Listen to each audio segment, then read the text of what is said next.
So here's the Rocket 350, Oldsmobile Rocket 350, that the customer, when he purchased the car, the motor came with it.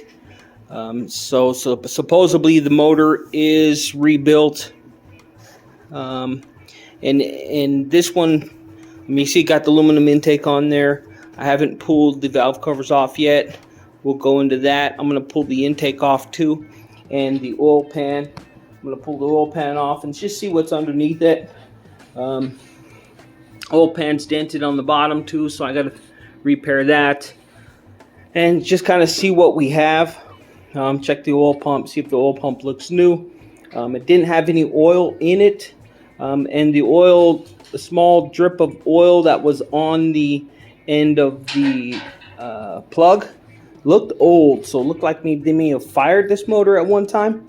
Don't know. We're gonna find out because I'm gonna dig into this thing and see what it's all about. So I got the oil pan off, and inside looks pretty damn good. Looks like this is a rebuilt motor. Somebody's been in here. You can see their numbers. I don't know why they didn't stamp it, but we got a reconditioned crankshaft.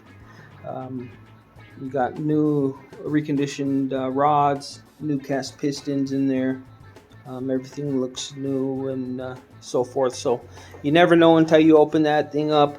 I kind of never take anybody's word. Got the double roller in there. We have a new oil pump, so we are good to rock and roll. So I think that the motors might have been sitting for maybe like a year or so. So it's always better safe than sorry just to open it up and see exactly what you got. Don't take somebody's word for it. But that's good to go. One thing I'm concerned about is down there. It's called the heart of the motor, which is the camshaft. I'm assuming that this is a flat tappet camshaft. And one thing you need on a flat tappet when you're breaking it in is some assembly lube or break-in lube. You don't see much on there. Looks like they put some on there, but who knows how many times they've cranked over the motor by hand and so forth, and it's spilled and dropped out. I tried to get the intake off. The intake is literally glued on there. I couldn't get that thing off, but I need to get that off and put some more lube on that camshaft and make sure we get that braked in properly. Other than that, everything's good to go. I'm gonna of course make sure that we have oil pressure before this thing goes into the car. But the key thing is I'm gonna get that intake off, hopefully, and put this thing together. So here's a good sign. We pulled the valve covers off, and then we got some competition cams, steel roller rockers on there. Somebody put some pushrod guides in there too. They didn't come stock with those, so somebody's doing some work to this motor. We're going to take this intake off and see what's underneath there. There we go.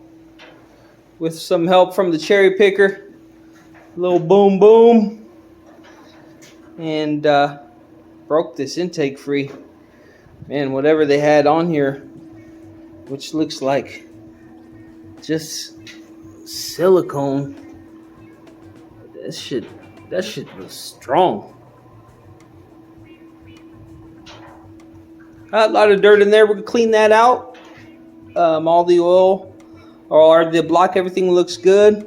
I'll pull the lifters back out. I'm gonna re-soak those in some oil, and then we can get to the camshaft lobes and assemble this baby back together, and we'll be rocking. Looks like we got a good motor for this 72 Cuddy.